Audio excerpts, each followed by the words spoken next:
the chief investment officer receives a proposal to invest in a new company. The investment needed to take a position in the new company shares issues 50 million. So forecasted rate of return from this investment and the probability of their occurrence in different state of nature are given as follows. They have given the state of nature, probability, and forecasted return. Now using CAPM advice Anthony Muli on whether to invest in the new company shares. So that question is on CAPM, the capital asset pricing model. So that from letter 1, they are simply asking you to give them the equation. They are simply asking you to give you the equation. So I've given you the security market line equation, then Roman letter 2 we shall use the same. So according to CAPM, return of the portfolio is given by risk-free rate, then plus in brackets, expected return for the market minus the risk-free rate. Then we multiply by the beta factor of the portfolio. This is the security market line equation. When you want to get the return for the portfolio, you simply take the risk-free rate, then we add in brackets expected return for the market, we minus the risk-free rate, then we multiply by the beta factor of that portfolio. So that was your Roman letter 1. They simply wanted the equation. They are asking you estimated equation for the security market line. So you are simply meant to give them the formula.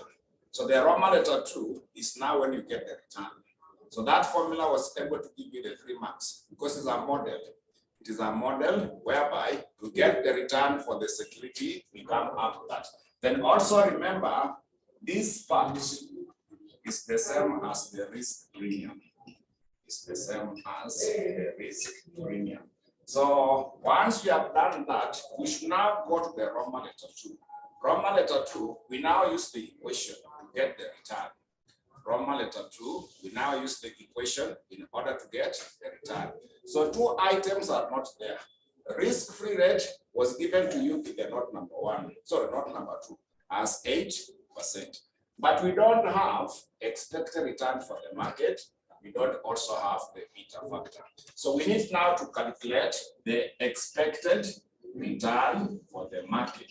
So to get the expected return for the market, you go up there. You see the note number 3. Note 3, they have said that market return have the following estimated probability distribution for the next period. So you take each return multiplied by the probability, then we add them together.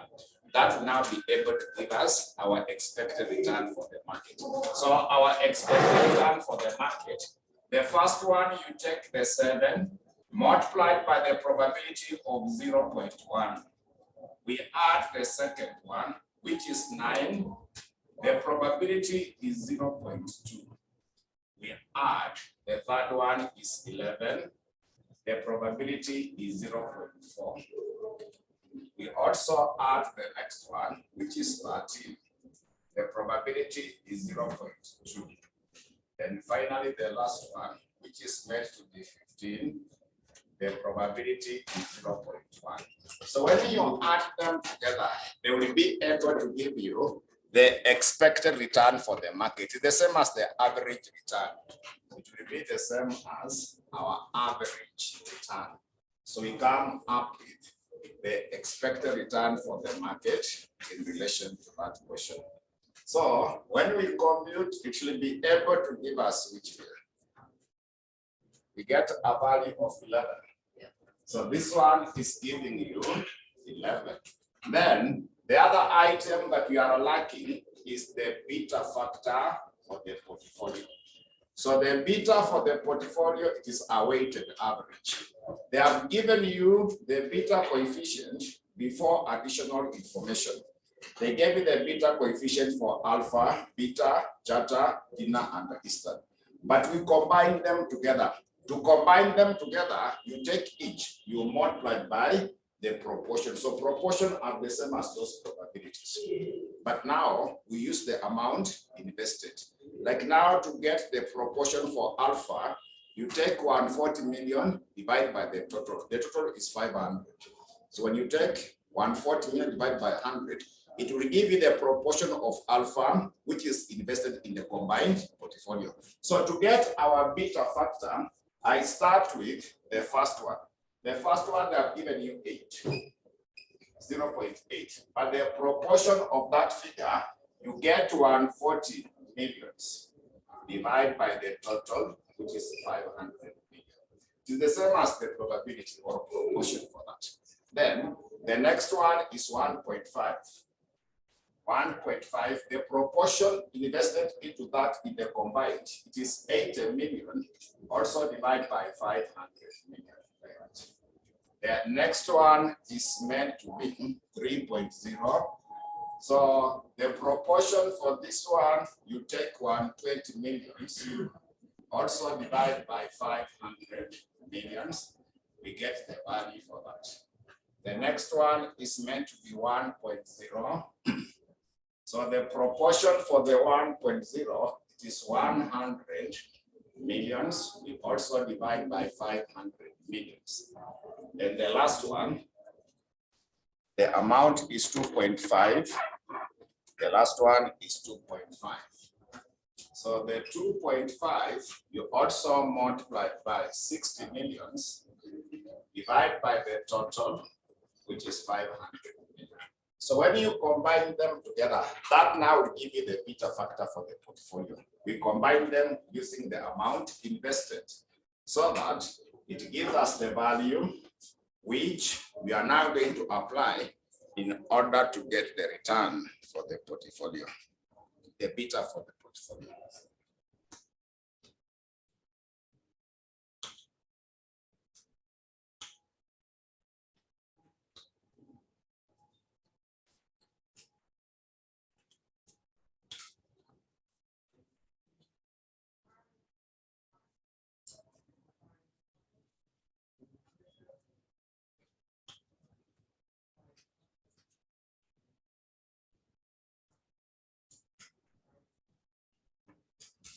So it will give us around which year?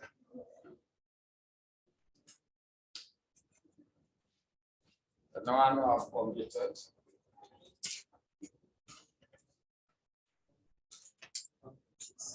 So it will give us 1.6. 1.6. 1.684.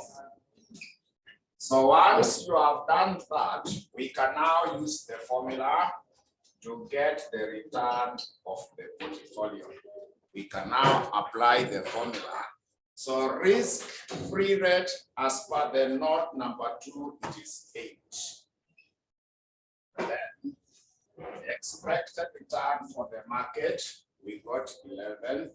We also subtract 8, then 1.684. So that is now our return of that portfolio. We apply our formula now to get the return of that portfolio. We now apply the formula in order to get the return of the portfolio.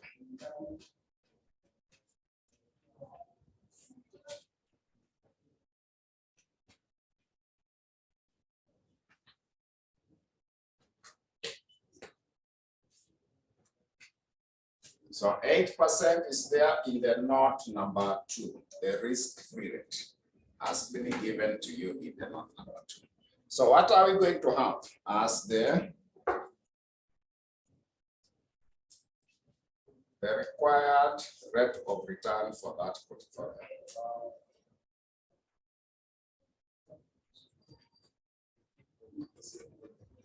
$18.47. Okay. Others are getting which figure? 13 point.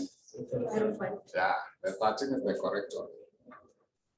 So the 13 should be the correct one. So that should be now our Roman letter 2. So now we go to the Roman letter 3. we now check what should be there in the Roman letter 3. So Roman letter 3, they had given us, suppose that Anthony Muli, the Chief Investment Officer of KIF, receives a proposal to invest in a new company. The investment needed to take a position in the new company shares is 50 million. So forecasted rate of return from this investment and the probability of their occurrence in different state of nature are given as follows. So they have given the state, probability, and forecasted return. So using CAPM, they wanted you to advise Anthony Muli on whether the investment in the new company shares is worth it. So what we need to do is to establish whether that portfolio is super efficient, or inefficient. If it will be super efficient, you invest in it. If it is inefficient, we ignore it. But if it is efficient, we can either accept or we reject. So to get the efficiency part of it, so efficiency, we compare, we need to compare. We want to know whether it is super efficient, inefficient, or efficient. So we come up with expected return of the portfolio. We minus the return of the portfolio. If the difference will be positive, it will be super efficient. We accept. If the difference will be negative, it is inefficient, we reject.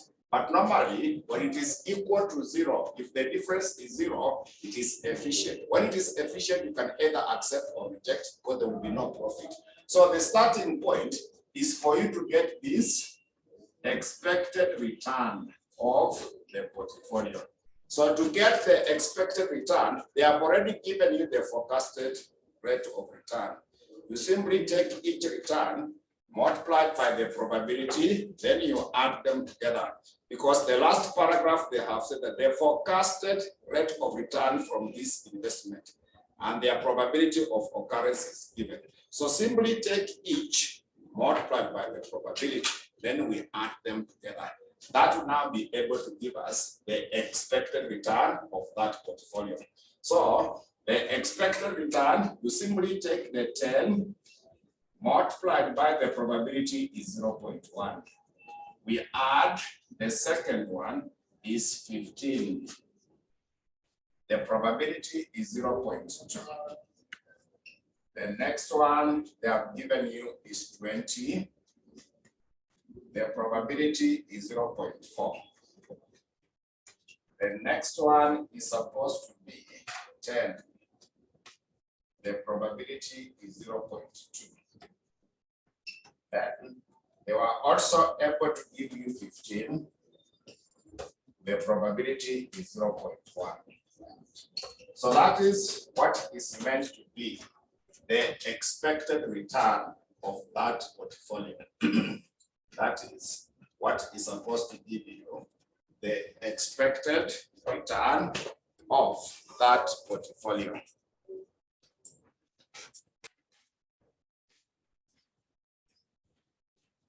So it is giving us which figure? We get 15.5. We get the 15.5.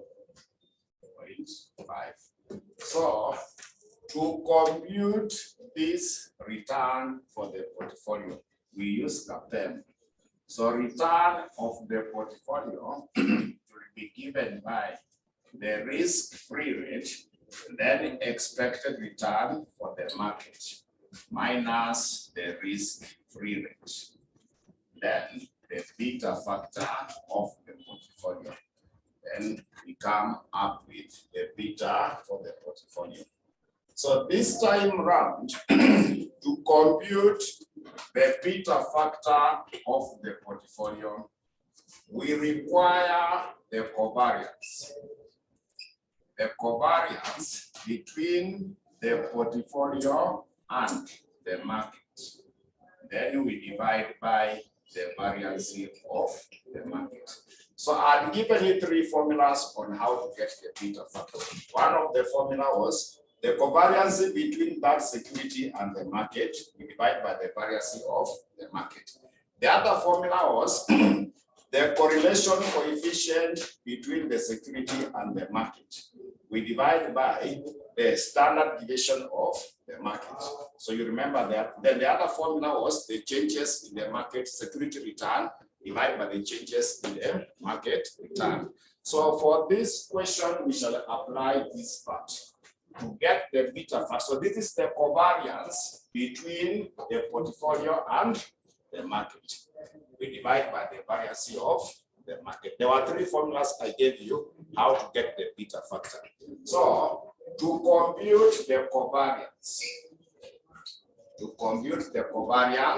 between that portfolio and the market, what we need to do, we get the summation from the first observation to the last. So when you check through the information given, there are 5 of them. There is N, B, C, D, and E. So N will be 5. So we get the return of that portfolio 1. So I'm assuming it is my portfolio 1. I subtract the expected return of that portfolio 1. Then return for the market minus the expected return for the market. Then you multiply by the probability. If you remember the formulas I gave you, how to get the covariance between the two of them, simply take the return of the security minus the expected return for the security. Then return for the market minus expected return for the market. Then we multiply by the probability. These returns are these ones that we are given for each. This expected return is our 15.5. The returns for the market, you go back. What you are given before required in the note number 3. You can see in the note number 3, you have the return for the market, expected return for the market we calculated, we got 11%.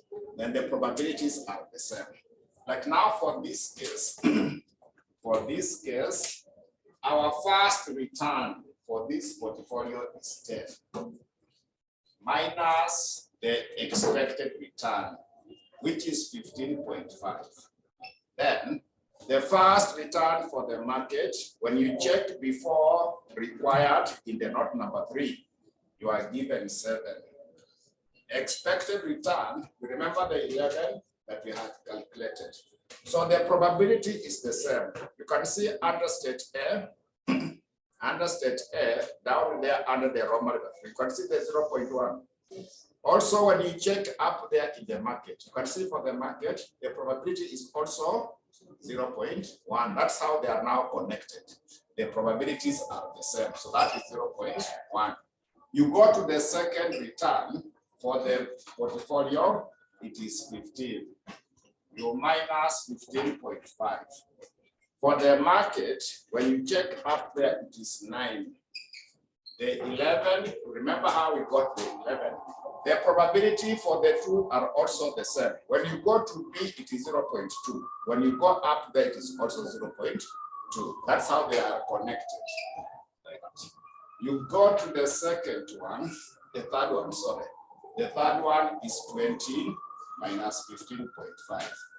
For the market you are given 11. So it is 11 minus 11. Also, the probability for the third one, it is 0.4. You go to the fourth one.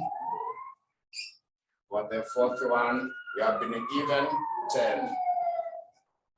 Also minus 15.5. The one for the market, it is 13 minus 11.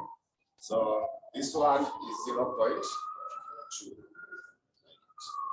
Also, the last one for the portfolio, it is 15.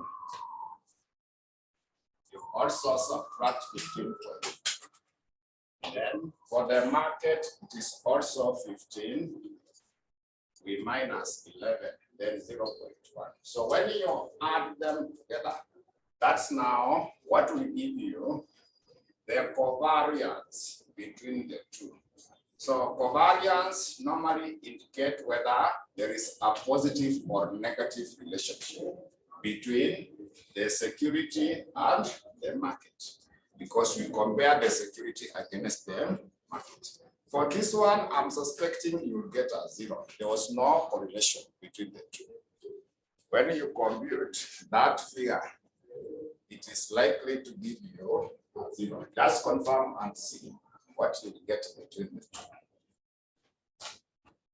Just confirm and see what we shall come up with at that portion.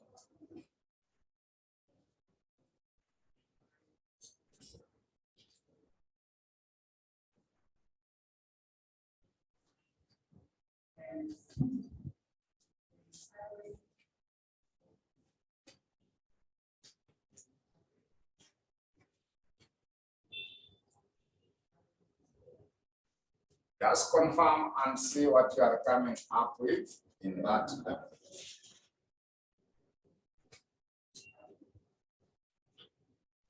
So when you compute, you are likely to get a 0. There was no correlation between the two.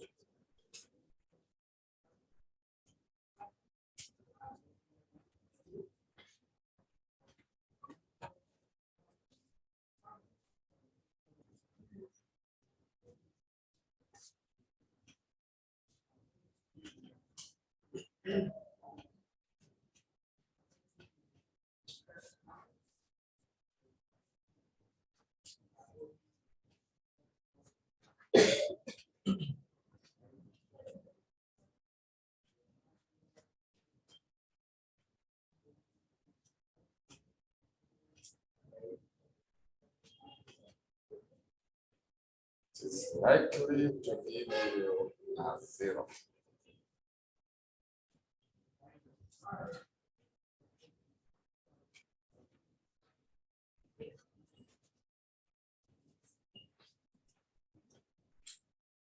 So once you have computed the covariance between the two, we now require the variance for the market to get the beta factor. But obvious, it will now be 0. The beta will be 0. So this numerator will be 0. So even if I calculate this, but I will show you how to get it.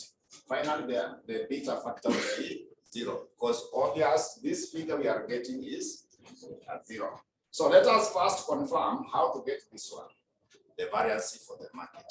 Let us see. First, to see how also to compute the variance for the market.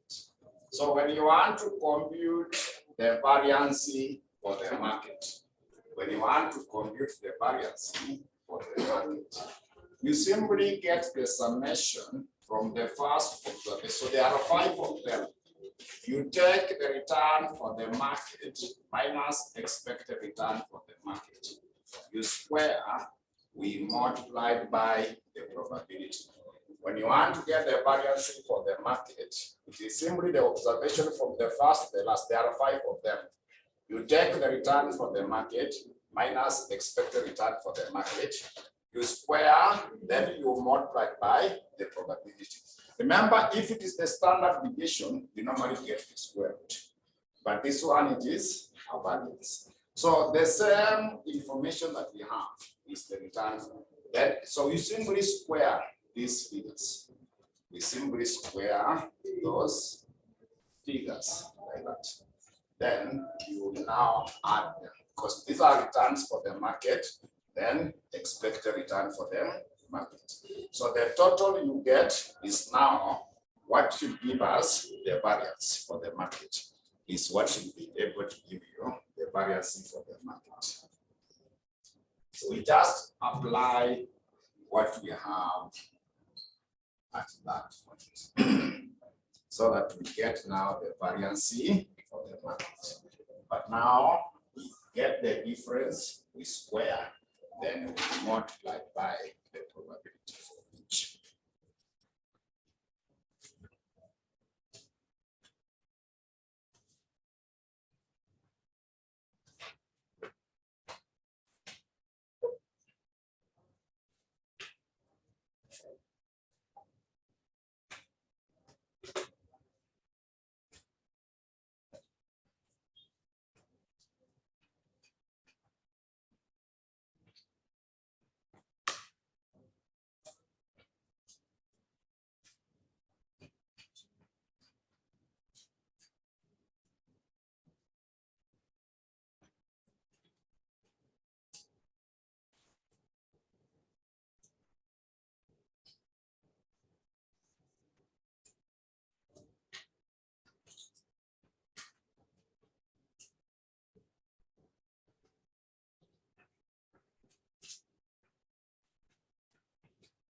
So it should give you around 4.1. You get 4.8.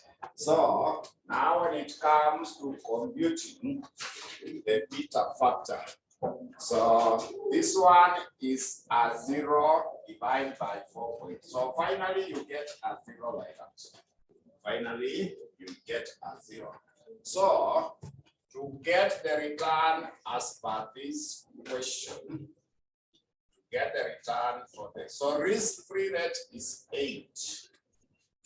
We already know that this risk-free rate is 8. This expected return for the market is the 11 that we are using. So we are using this formula of ours. We are applying, so risk-free rate is 8. Expected return for the market is what we are using there as 11. We also minus 8, but the beta factor is 0. So we shall just be left with this item here. Because 0 and that we end up now giving us the value of 8. So once we have completed the return for the portfolio, we come back here to show whether that portfolio is super efficient, efficient, or inefficient. So this expected return for the portfolio is this figure of the 15.5, the one that we calculated. Now the return for the portfolio, this figure is giving you 8. So when you minus 8, that figure is positive. That figure is positive of 7.1. It is 7.5. Yeah, so when it is positive, it means it is super efficient. Yeah, this one is normally the benchmark. The security market line is the benchmark. So the market is promising you this, but the security has promised you that. So that means we go for the investment because we have excess returns over the market. We have excess return over the market. So the conclusion will now be, that accept the investment. So we can make a conclusion that accept the investment since it is super efficient. We accept the investment since it is super efficient. It is super efficient.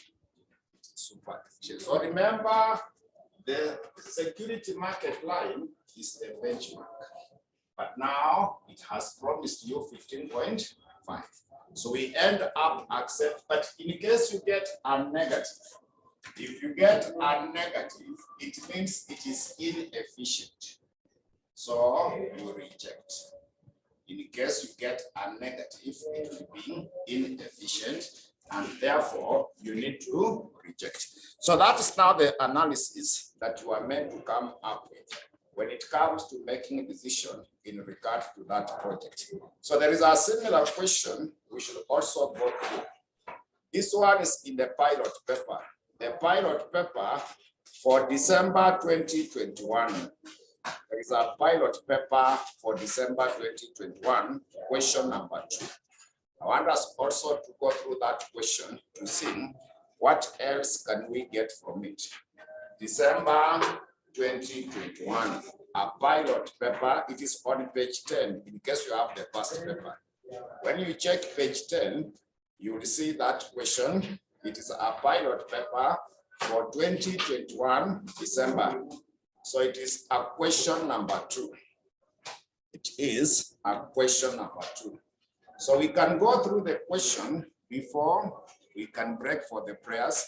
So the question reads that is on page 10. If you can see the question, there after account investment specialist has been entrusted with shillings 10 million by a collective investment scheme, that is the unit trust, and instructed to invest the money optimally over a 2-year period. So parts of the instruction are that number 1, the fund to be invested in one or more of the 4 specified projects and the money market, then the 4 projects are not divisible and cannot be postponed. Then note number 3, the unit require a return of 24% over the 2 years. The following are the details of the investment in the project and the money market.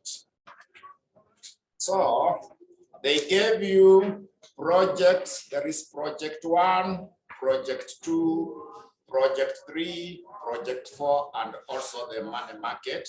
Then they gave you the initial cost, the return over the 2 years, expected standard deviation over the 2 years. They gave you the correlation coefficient of the returns over the 2 years are as follows. So between the project is given. Between the project and the market portfolio is also given. Between the project and the money market is also given. Then between the money market and the market portfolio. So over the 2-year period, risk-free rate is estimated to be 16%. Market portfolio return is 27%. And the variance of the return on the market is 100. So when you want to get the standard deviation for the market, you see the variance is 100. You simply get the square root of 100 to give you the standard deviation for the market. There is a place which will be able to apply. So now required, they are saying that by analyzing the 2 asset portfolio, Roman letter 1, use the mean variance dominance rule to evaluate how the 10 million should be invested. Then part B, determine the betas and the required rate of return for the portfolio. Then use CAPM to evaluate how they should invest the 10 million. So the part B, we shall be on this part. The efficiency, inefficient or super efficient.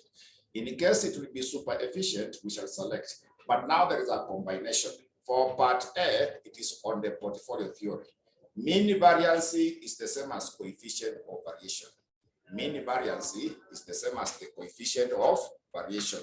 We have already explained the meaning of the coefficient of variation, but I'll simply give you an explanation. But now there is a challenge. There are 2 limiting factors there. Number 1, you go to the note number. You can see the note number 3. The return is 24%.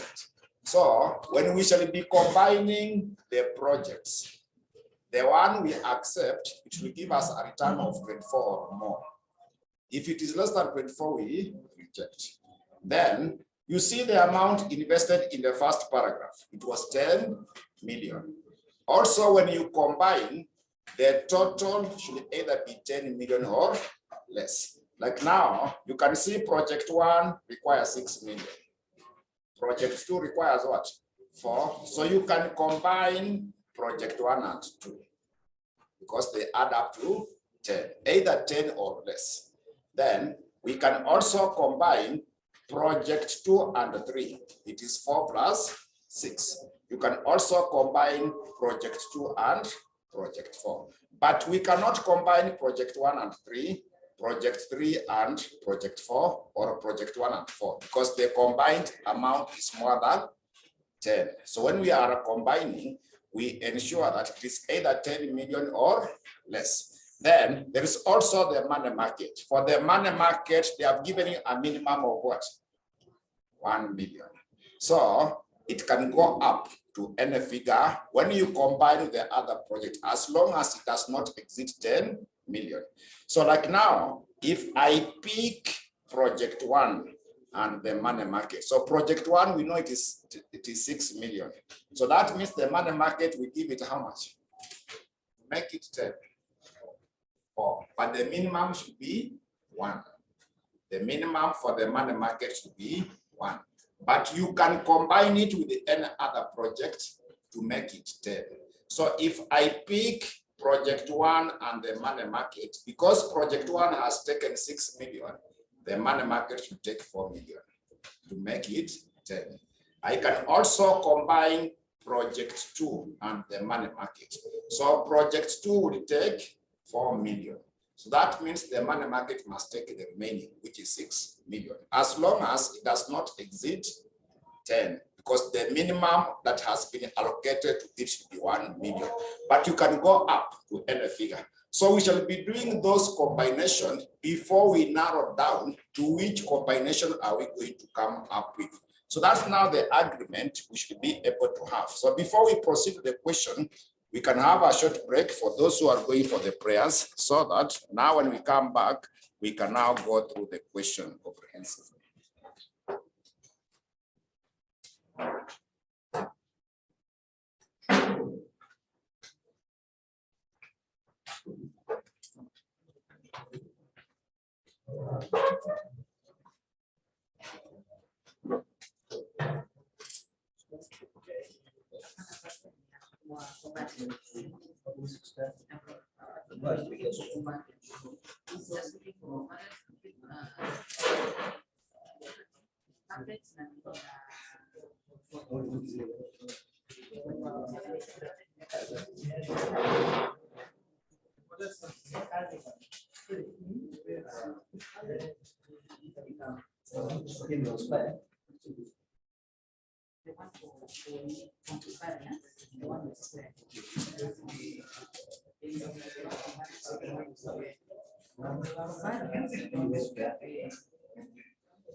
Okay, I was in the first lesson.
I think to know where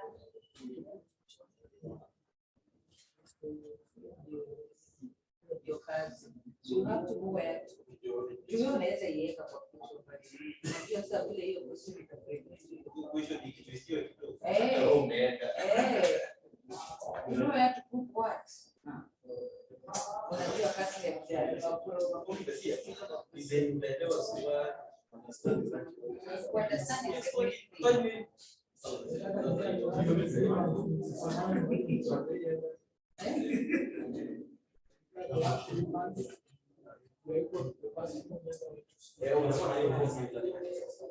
Au kutakuwa iko this tutakuwa na haki tunajua. No, but what we do, even when I came, nilikuwa na float mbaya, nilikuwa na but now like kama unaenda ya kwanza lakini tulo hiyo portfolio ya kwanza sijawahi sijamaliza sijawahi maliza kusema tulo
So online, send some notes on the class group. Make sure you get in touch with those items. So online, get in touch. There are some notes sent to the class group. So you go through them, like now you can see on the first page, the area that is covered, there is behavioral science, then there are those other terms. So you can see your number 5 and number 3. It will assist you in the analytical paper. There is a paper you will do for your analytical part. The one you will do as the practical. So check the number 2 and number 5. You just go through them. I will get time, we shall be discussing them in detail. But meanwhile, get time, you go through them. You get time, you go through them and see the benefit that will come out of that. So I will give you all the notes for the theory in advance. I'll prepare all the notes for the theory in advance, you go through them. But towards the end, we shall just discuss them using the questions in the past papers, because we may not get enough time, given the fact that we now have 2 months remaining and like 1 week. So we shall now check how to simplify that for the theory. So we can go back now to the question. We can now go back to the question. So that question, we should first check the possible combination.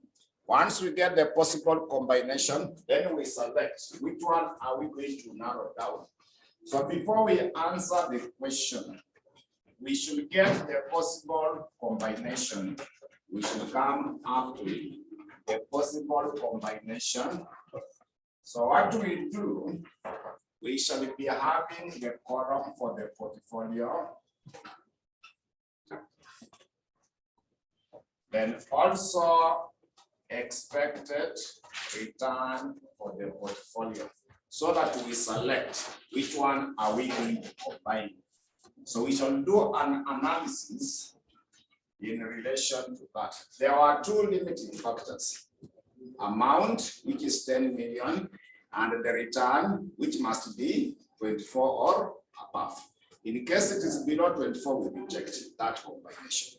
So one of the combination is project 1. Project 1 plus project 2. That's now the first portfolio.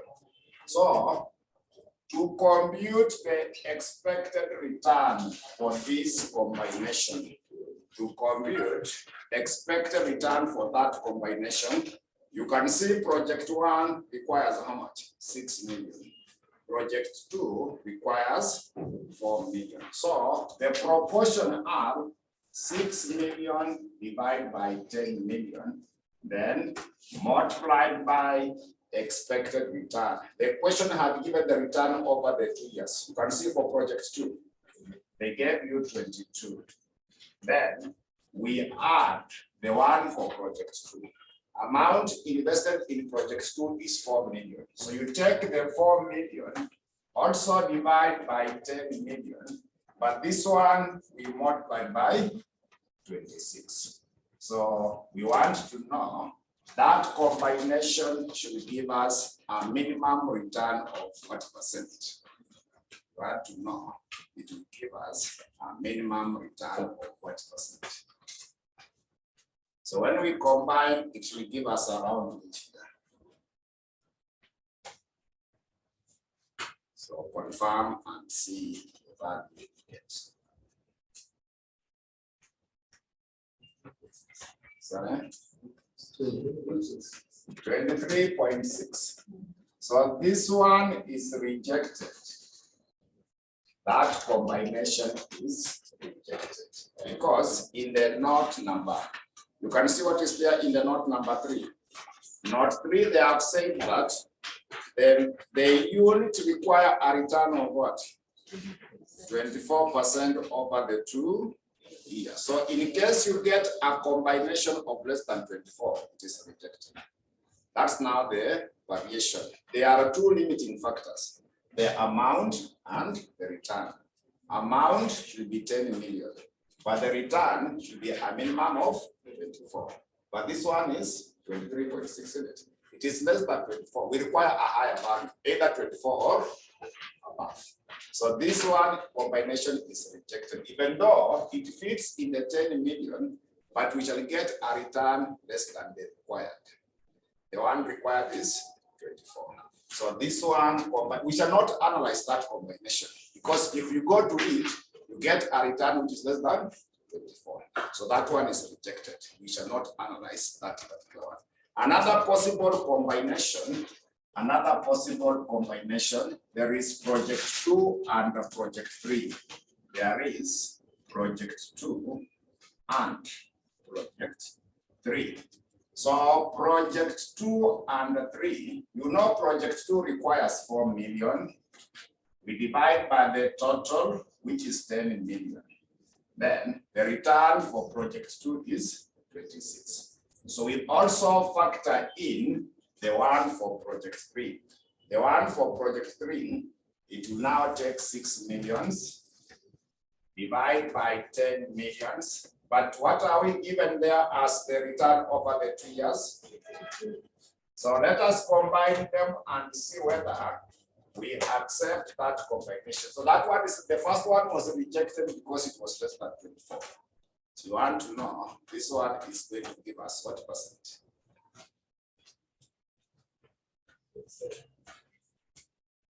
Give us 27. Exactly 27.2. So this one will be accepted. So this analysis, this one we shall accept, we shall be analyzing it, because it has given us a return of more than 24.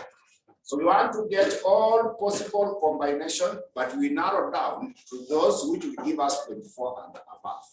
Otherwise, the other combination will not be possible. Another combination can be project 2 and project 4. Project 2 and project 4. It can also be combined. So this one should be 4 millions divided by 10 millions multiplied by 26. Then project 4, it is 6 millions divided by 10 millions. So this one we multiplied by what? We multiplied by 34. So we also confirm that one will give us what proportion, what percent.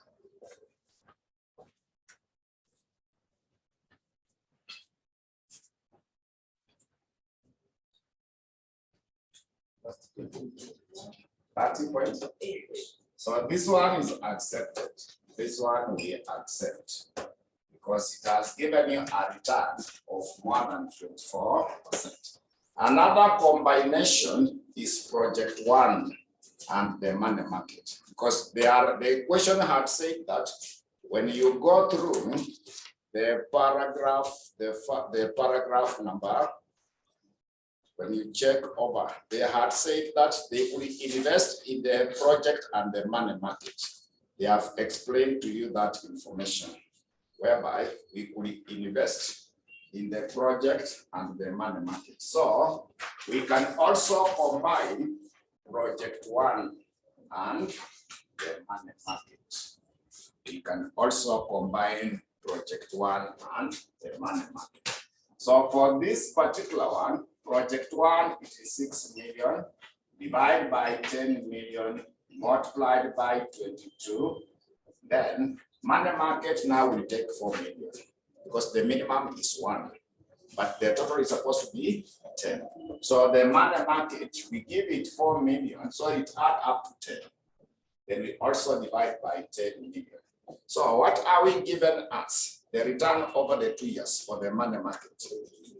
They have given us 18 for the money market. So we combine them and establish, it should be able to give us which figure?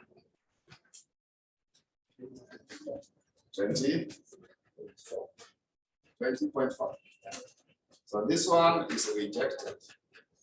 So that combination is rejected because it is giving us a return which is less than 24.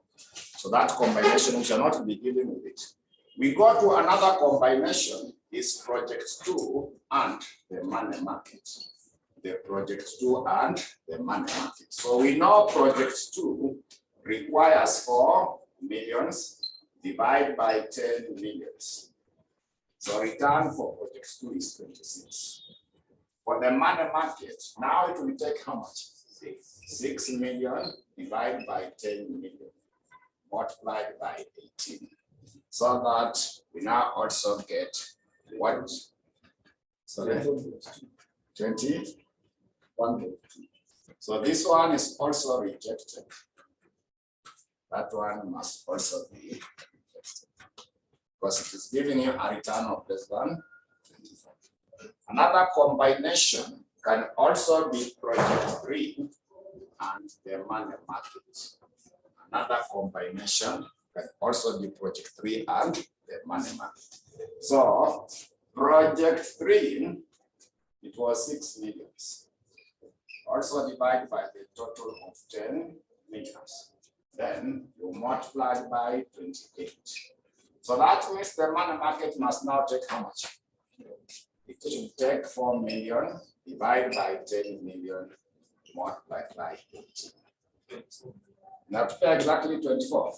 So that one you accept because it is on the benchmark.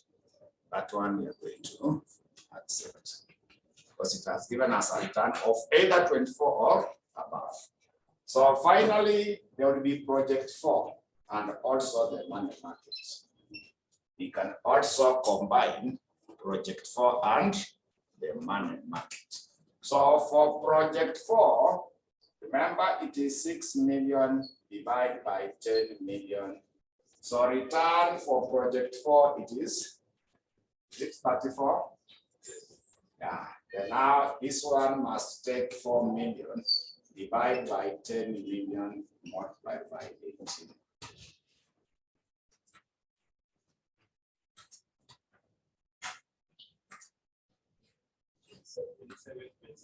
That's 27.6. So now we have narrowed down to only 4 combinations because even this one is accepted. So this one is also. So we have only 4 of them. There is this one, these are that. The rest now are not within our analysis. So we have now selected only 4 combinations. So any answer we come up with in part A and B should be based on the accepted combination. We now only deal with the accepted combination. The rest now, we do away with them. They have accepted this one and that. So this one was rejected in that order. So now we only specialize in the 4 of them. So let us now go to part A. Yes.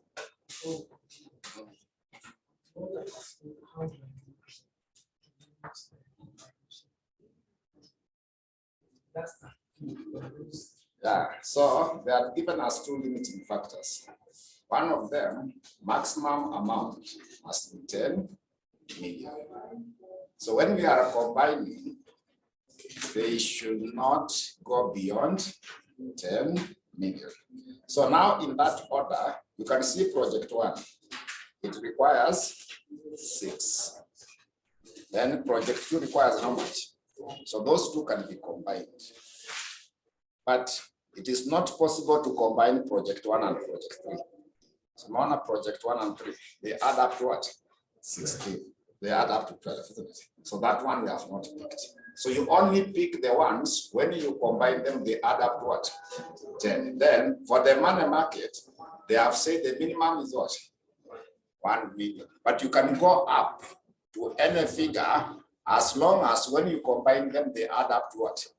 10. So that's now the first limiting factor. The other limiting factor, now to narrow down, we go to the return. The return, they have given you something in the note number 3. You see the note 3? Yeah. Now to accept, we now go down to note number 3. Whatever you get as expected return must either be 24 or above. So now we do away with all that we have rejected. We only pick the ones we have done not accepted. So now we go to part A of the question. We now go to part A of the question where they are saying that using the mean variance, dominance, rule. Evaluate how we shall invest the 10 million. So first, I want to explain what we mean by the mean variance. So mean variance is the same as the coefficient of variation, but it is the risk per unit of return. So let us write something brief first on the mean variance. Let us write something brief first on the mean variance or coefficient of variation. Mean variance or coefficient of variation. So mean variance or coefficient of variation, we can summarize that it is the relative measure of the risk. It is the relative measure of the risk. It is the relative measure of the risk, and it indicates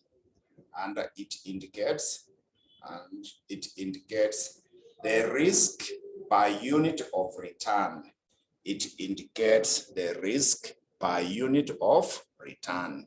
It indicates the risk per unit of return. So remember, we are saying that it is the relative measure of the risk. So we take the risk, we divide by the return. It is the risk per unit of return. So the risk in this case will be the standard deviation. The return will be now our expected return. So we compare, we divide the two. Then we shall continue and write that the lower the coefficient of variation, the lower the coefficient of variation, the less risky the project is. The lower the coefficient of variation, the less risky the project is. The lower the coefficient of variation, the less risky the project is. So once we have done all the analysis, we shall be picking the one with the lowest coefficient of variation. That's now finally what we shall do. So I will start with this combination 2 and 3 and get the coefficient of variation or the mean variance for that and see what it will give us. I will also do the same for project 2 and 4. The same project 3 and the money market, also project 4 and the money market. So we shall pick the combination, the lowest coefficient of variation. So let us start with project 2 and project 3. That's what we have already accepted. We start with project 2 and 3. We start off with the first one, which is project 2 and project 3. Project 2 and 3. So our first combination we accepted is project 2 and project 3. So we want to compute coefficient of variation. So coefficient of variation for project 2 and project 3.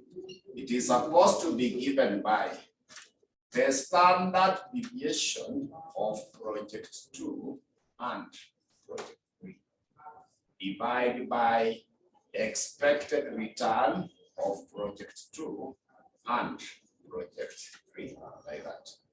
So when we want to get the coefficient of variation, it is simply the standard deviation divided by expected return, because it is the risk per unit of return. Risk is the standard deviation, return is the expected return.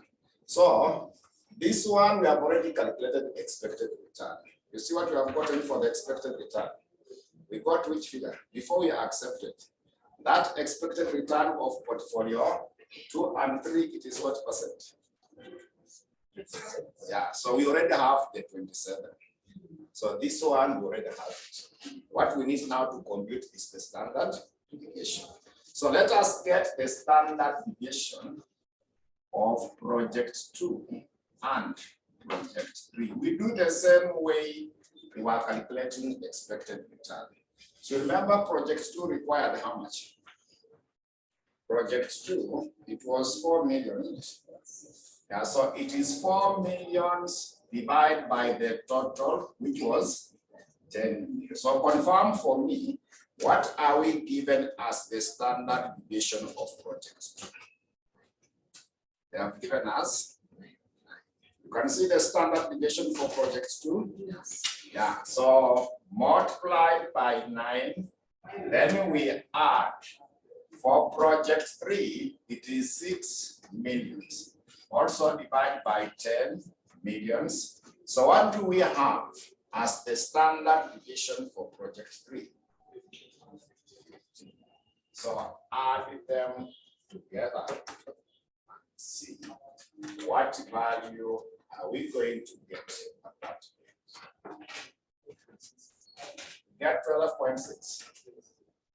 Yes, 12.6. So now after that, we get our coefficient of variation for project 2 and project 3. So our standard deviation is 12.6. Expected return, you said it was 27.2. So get that figure. That's now the coefficient of variation for project 2 and 3. That now gives us 0.463. Yeah, so we can round them off to 3 decimal points because they might be the same when we round off to 1 decimal point. So that we are unable to select. Have them in 3 decimal places. 0.463. So that's now the first combination. Let us now go to the second combination, the one that we accepted. Which one is the second combination that we accepted? Yeah, so we now go to the second combination. It was project what and what? 2 and project 4. So this is now our second. So we want also to compute the coefficient of variation for project 2 and project 4. So you simply get the standard deviation of project 2 and project 4. Then we divide by expected return for project 2 and project 4. So the only thing we compute is the standard deviation because we already have expected return. So standard deviation for project 2 and project 4. So we know project 2 requires 4 million. So you take the 4 millions, divide by the total, which is 10 millions, multiplied by the standard deviation for project 2, which is given as which value? Which is given as 9. Then we add, this one will be 6 million, divide by 10 millions. Then what do we have as the standard deviation for project 4? We are given 30. So now we get the figure for that. Now come up with the value for that. 11.4. So now once we have done that, we now get our coefficient of variation for project 2 and project 4. So standard deviation is 11.4. So just remind me what was there as the expected return for that combination. Sorry? 30.8. So that's now for that combination. That now should give us that particular combination. So we go to the next combination. The next one was which one and which one? The ones that we accepted on.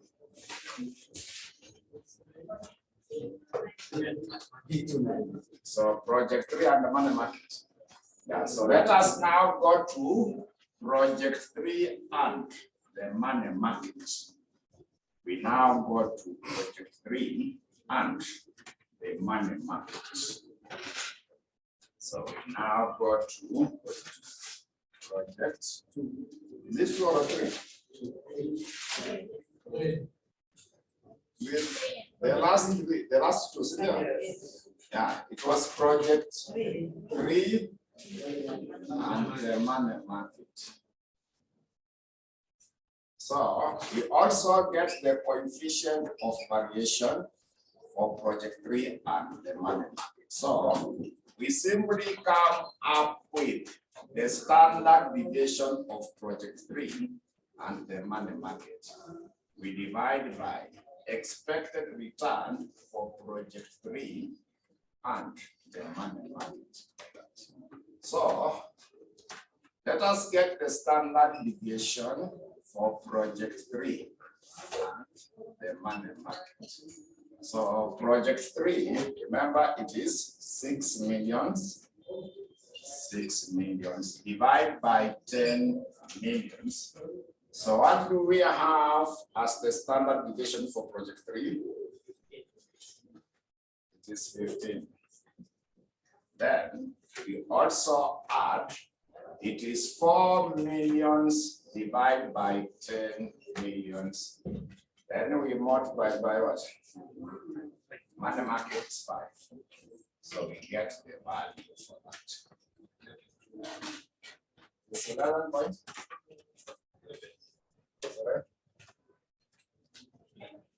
Exactly. Yeah, so we get exactly 11. So coefficient of variation for project 3 and the money market. So we take 11 divide by what was our expected return? Exactly 24. So get the value. So I also want you to try the last one, number 4. Remember, number 4 was between project 4 and what? And the money market. So try now this one, the way you have done this, and see what you get. So try now the one for project 4 and the money market, because we want to get the coefficient of variation between project 4 and the money market and come up with the value for that.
So we should now compare all of them. So we pick the one with the lowest.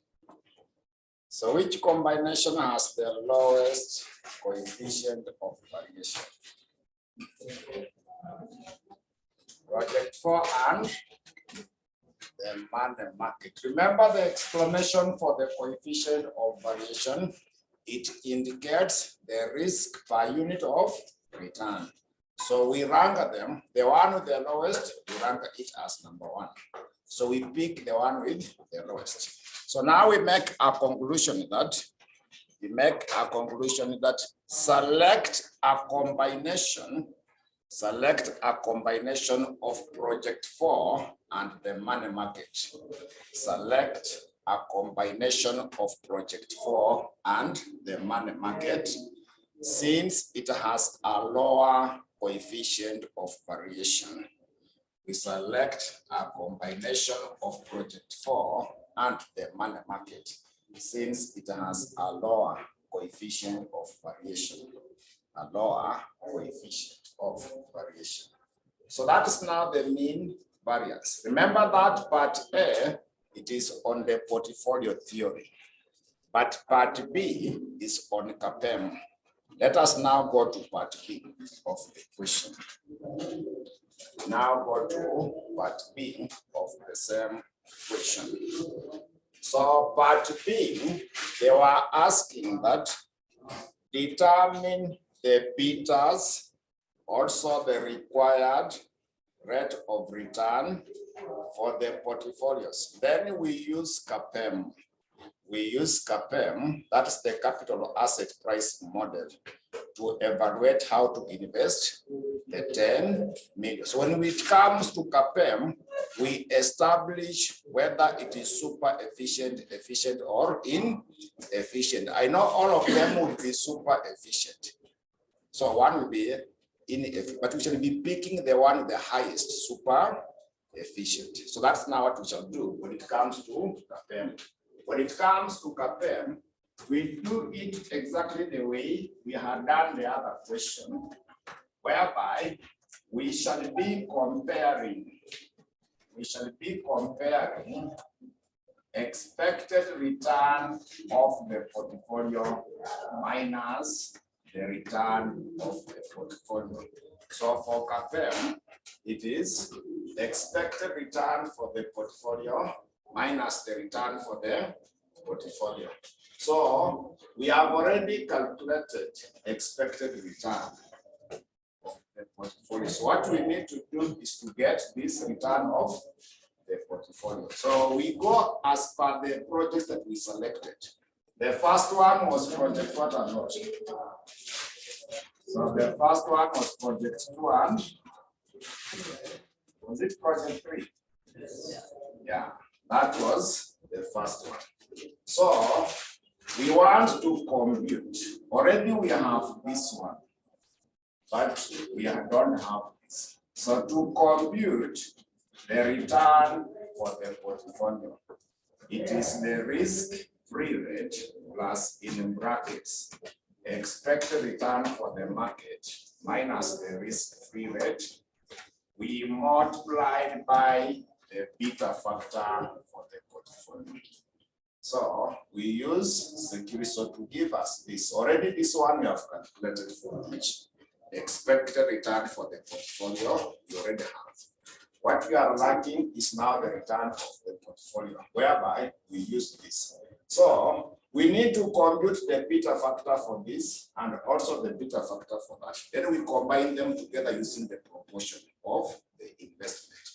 So under the previous question, to get the beta factor, it was the covariance between the portfolio and the market. We divided by the variance of the market.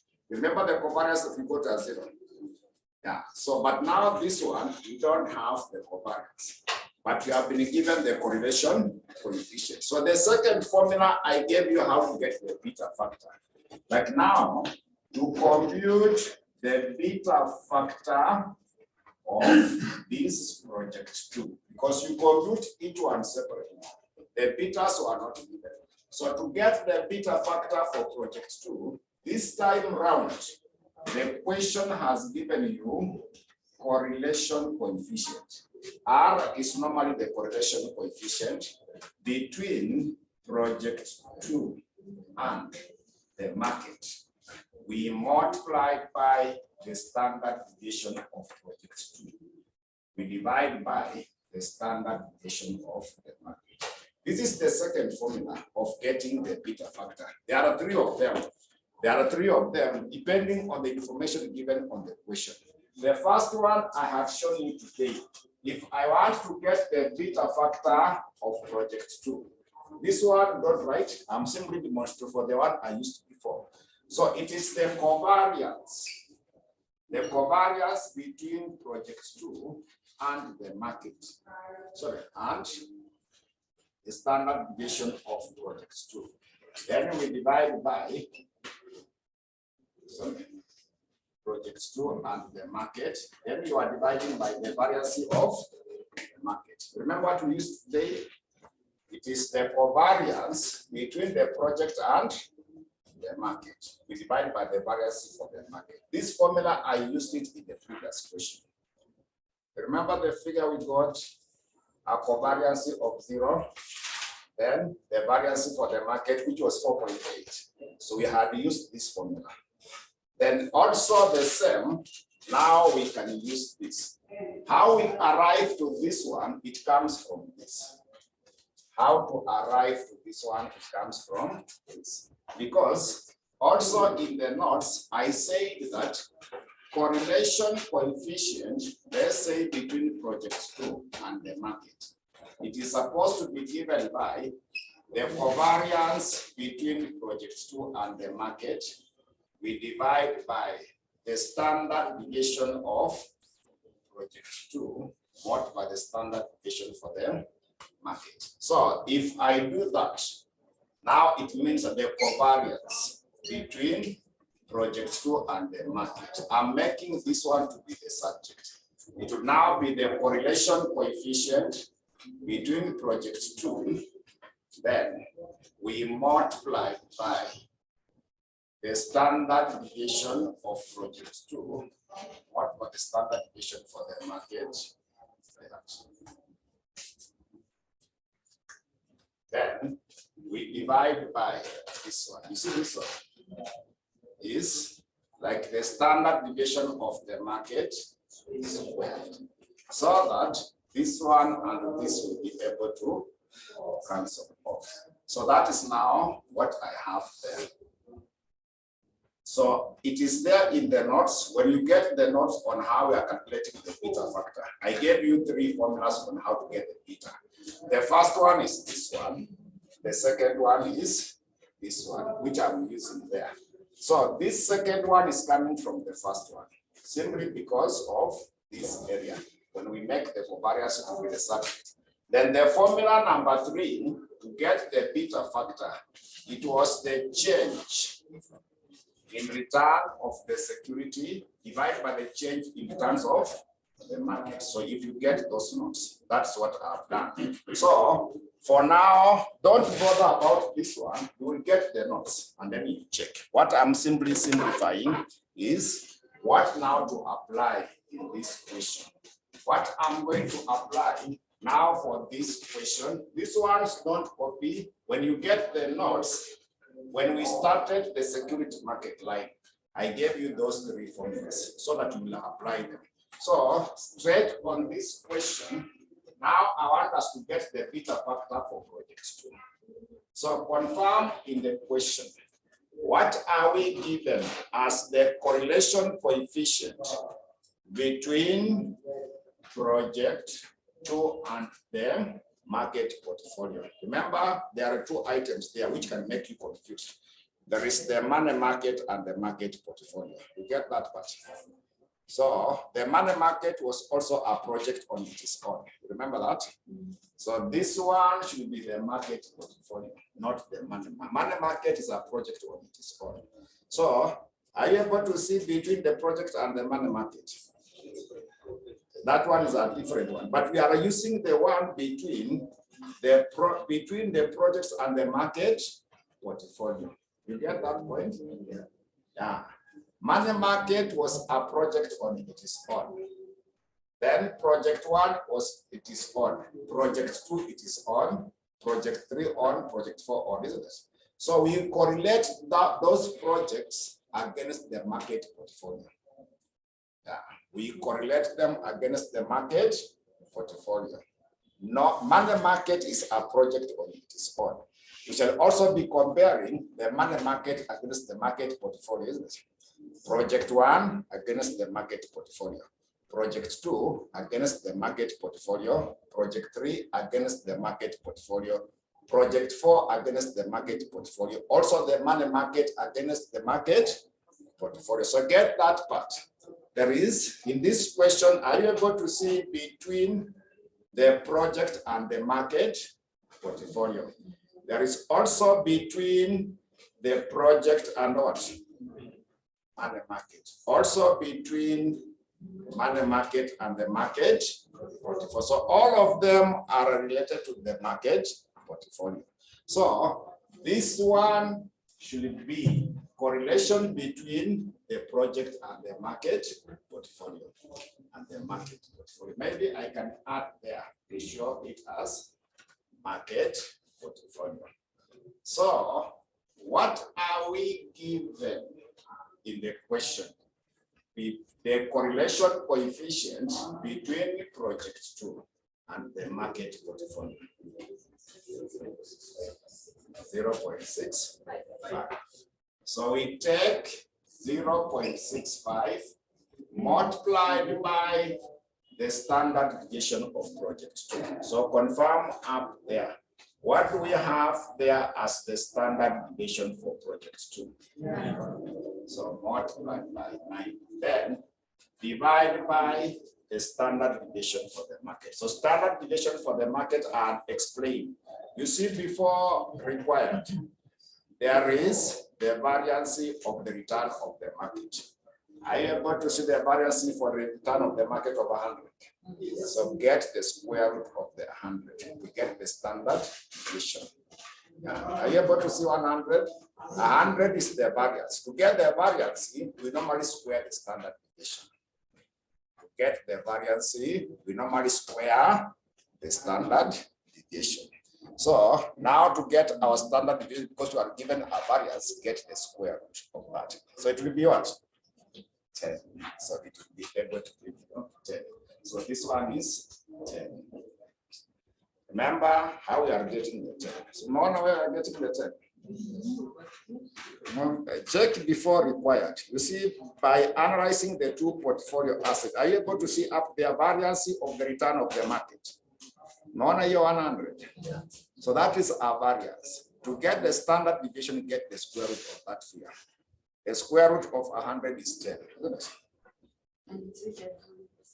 100 is the variance.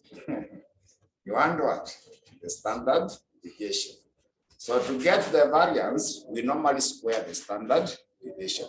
Now that they have given the standard deviation, get the square root to go down to the standard deviation. So I hope it is clear now at that point. So I'm doing that question because the question 3, you can see question 3, it was on the simulation. They repeated a similar question in the next sitting. So I always make sure that those questions in the pilot, we do all of them, just in case. Because that question 3, you can see there next. It was now tested in the same December. See, the pilot was in December, but in the same sitting, we collected the same question from the pilot for the simulation. So that's why we do all of them. Like the last sitting, you can see that question 4. They ask you to write some short notes on those things. The sell off or divestment. They had asked you those terms. So it is always good to revise all those pilot papers. so that they may pick, as I know the question is too long and complicated, but as long as you have gone through it, there is something you will write. Smaller what we have done. What we have done, but when it comes to the exam, they may pick only A, they give you the full 20 marks. Or they pick B, they give you the full 20 marks. Yeah, that's now for the exam standard. But now that you are learning, I will do all of them for the purpose of you guys. The question was not for the exam, it was for the pilot. The question was not for the exam, it was for the pilot. Then that part A is portfolio theory. Part B is capital asset pricing model. So they may not test both of them at once. They only pick one of them. So if it was the exam, they would have only asked part A. And either they give you 16 marks or 12 marks. Or they may ask you part B alone, they give you also the same. So that's now what I want us to do. So what do we get from this one? 0.53. Yeah, so that is now for this one. We also do the same for B. Also compute the beta factor for project 3.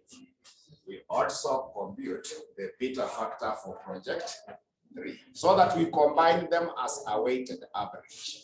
So the beta for project 3 will be correlation coefficient between project 3 and the market portfolio, like that. Then we multiply by the standard deviation of project 3. Then we also divide by the standard deviation for the market. So to compute the beta for project 3. So what are we given in the question as the correlation coefficient between project 3 and the market portfolio? 0.75. Yeah, so we take the 0.75 multiplied by, now what do we have there as the standard deviation for project 3? 15. The one for the market will remain as 10. The one for the market will remain as 10. Then we get the figure for that. Okay. 1.125. Yeah, so now we combine the two to make it a portfolio. We now get the beta for the portfolio. So we know how much was invested in project 2. It was 4 million, isn't it? Yeah, so you take the 4 million, divide by the total, which is 10 million. So the beta for project 2, it is 0.585. Then we also add the amount invested in project 3, it is 6 million, also divide by 10 million, multiplied by 1.125. So that is now our beta factor for the portfolio. That's now our beta factor of the portfolio. So that should now give us the beta factor for the portfolio. Now give you the beta factor for the portfolio. So itakuja which way? 0.9, 0.9 like that. Yeah, sasa tunarudi hapa. We get this return for the portfolio. We now come back here now to get our return of portfolio. So to get our return for the portfolio, so risk-free rate was given. Are you able to see the risk-free rate before required? Are you able to see the 16? Yeah, so our risk-free rate is 16. Expected return for the market still in the same area. Are you able to see market portfolio return? Honor 27. Yeah. Then we also minus 16. Then now we multiply by 0.909.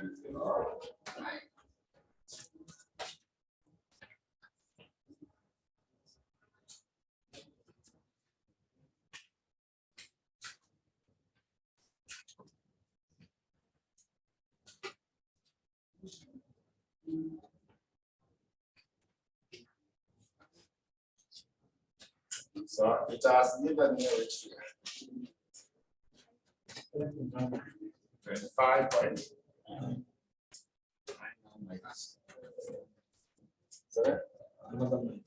So we can round it off to 26. Yeah, let us just have it as. So after that, we get back to this form. Now get back to expected return for the portfolio management. So expected return for the portfolio we calculated when we started the question. Remember the combined return for project 2 and 3 was which year? When we started the question, it was 27.2. Now you subtract the 6. Now we subtract the 6. So it is super efficient by 1.2.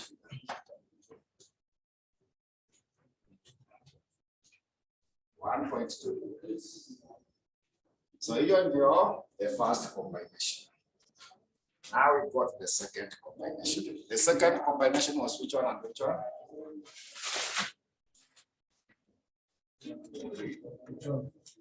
It was project 2 and 4. Yeah, but now we already have the concept. It's now easier to deal with that. So it is project 2 and 4. So the second one is project 2 and project 4.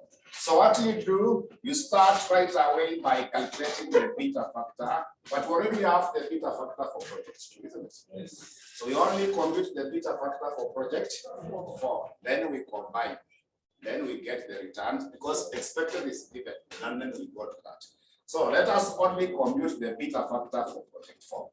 So the beta factor for project 4, it is the correlation coefficient between project 4 and the market portfolio multiplied by the standard deviation of project 4. We divide by the standard deviation for the market. Divide by the standard deviation for the market. So confirm correlation coefficient between project 4 and the market portfolio. 0.88. Yeah, so we take 0.88. Then what do we have as the standard deviation for project 4? Multiplied by 13. So as you remember, the one for the market was 10. Yes. Yeah, so what do we get at that rate?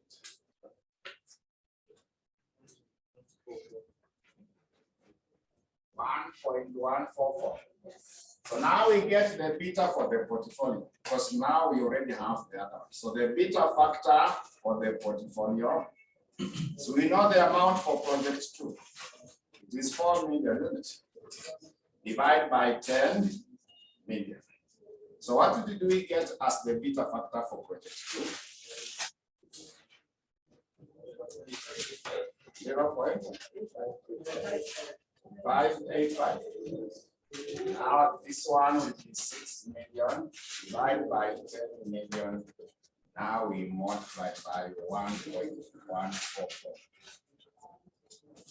So get that figure. Now get that particular value.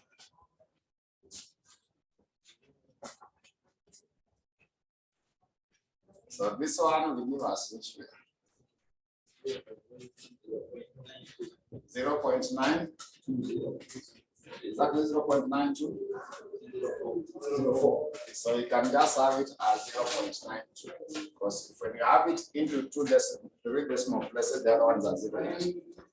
And now go back to the equation. Return of the portfolio is the risk-free rate. Expected return for the market minus the risk-free rate, then beta factor for the portfolio. So we know risk-free rate is which figure? 60. Then plus, this one was 27. Also minus 16. Then 0.92.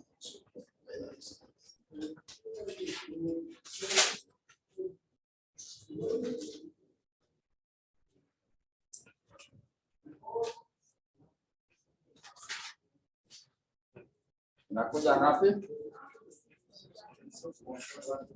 26.124. Yes. Yes, you can just have it like that. Then, sasa mnakumbuka this one now.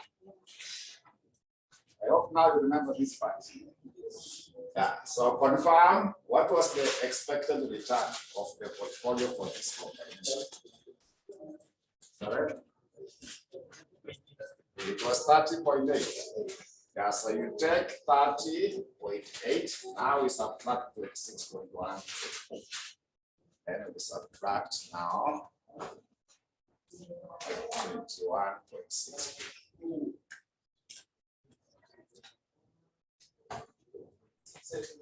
$4.68. Yeah. So that went to the next combination. The other one was which combination? So we now got the next one. Project 3 and the money market. Yeah. So we now got to project 3 and the money market. Now got to project 3 and the money market. So this one we have to calculate both, isn't it? So we don't have the beta for project 3. I'm not going Yeah, so we only compute the beta for the money market. Yeah, so let us now compute the beta factor for the money market. So to compute the beta factor for the money market, get the correlation coefficient between the money market and market portfolio. Then multiplied by the standard deviation of the money market. Then we divide by the standard deviation of market portfolio. So confirm now in the question. Confirm in the question. What do we have as the correlation coefficient between the money market and the market portfolio? It is 0.4. So we take the 0.4. Then what are we given as the standard deviation for the money market? And so remember the standard deviation for the market? It was 10. So that we now get the beta factor for that.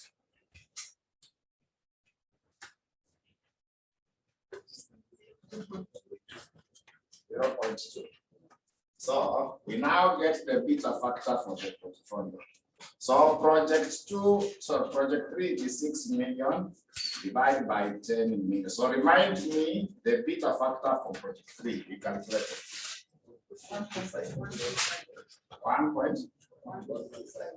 Yeah. Now tunaongezea this one, which must be 4 million divided by the 10 million multiplied by 0.2.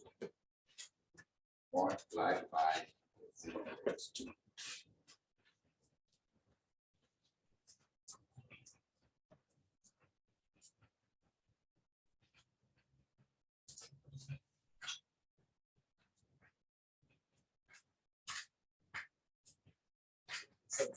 Is that right? 0.7? 55. So, which is the same as 0.76. So now remember this formula: return of the portfolio, risk-free rate, expected return for the market minus the risk-free rate, then the beta factor of the portfolio. So remember the risk-free rate? Yes. It was 16. Yes. Then what were we having there as the expected return for the market? 27, also minus 16, then 0.76. You can have it at 0.76.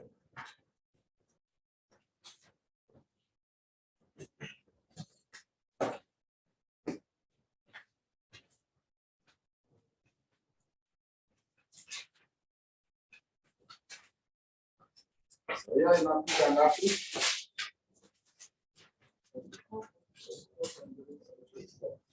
24.36. Then now go to that part. Expected return of the portfolio minus the return of the portfolio. So check where we calculated the expected return. It was exactly 24. Yes. So this one is inefficient because it could be negative. So even if we shall run it, but it's already rejected because it is inefficient. When the difference is negative, it is inefficient. Normally you reject it. But when it is positive, it is super efficient. We normally accept. So this one is inefficient because it is giving us a negative figure. So finally, we go to the last combination. Finally, which was the last combination?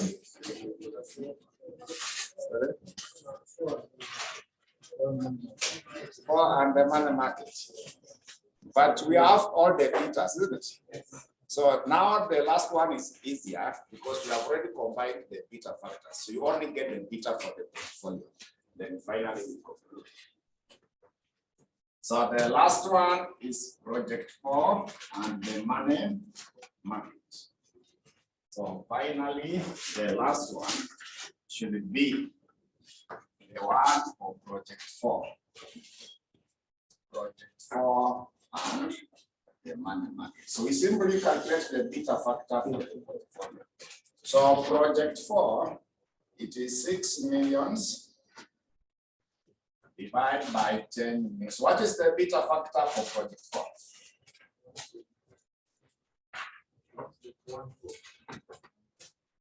1.1. Then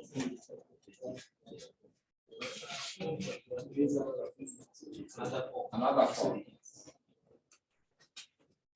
was 1.144. Yes. Then hii ingine itakuwa 4 million divided by 10 million. So to calculate size tunapata 0.2. So 0.2. Right? So we just come up with the value.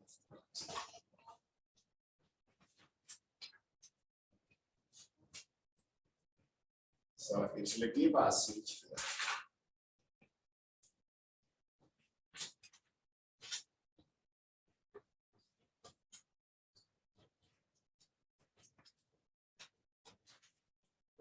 Sorry.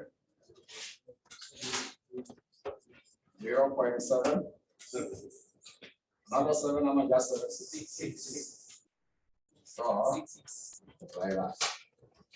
Then now go to the return of the portfolio risk-free rate plus in brackets expected return for the market minus the risk-free rate, then the beta factor for the portfolio.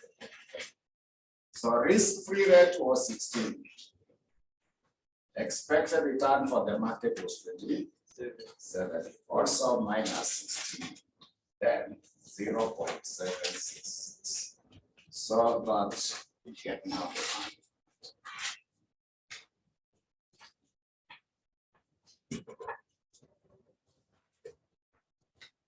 So finally, you're not there which figure? 24.426. So now go to the area of expected return of the portfolio minus the return for the portfolio. So confirm from where we started the question, what was the expected return for the portfolio? 27.6. Now you subtract 24.426. Get 3.1. 3.1. Sasa nataka to compare all of them. Which one has the highest excess returns? That is now the combination we should pick. We compare those ones and pick the one with the highest positive. Projects 2 and 4. Yeah. So now we narrow down by commenting that. We can now comment that accept project 2 and 4. Accept project 2 and 4 since it has the highest excess returns. Since it has the highest excess returns. It has the highest excess returns. Yeah, so that is now on that part B. So the concept there is clear. I hope now you can be able to follow after repeating all that. So the question was not for the exam. The question was for testing about the model paper. So the pilot paper, but it is good to have the concept for both. So if they have to test, they can pick only part A, or they can pick only part B. All of them are applicable in the same question. So we stop there for now. When we meet in the next class, I will do 2 more questions on the portfolio theory, and then we conclude it. So let us stop there for now.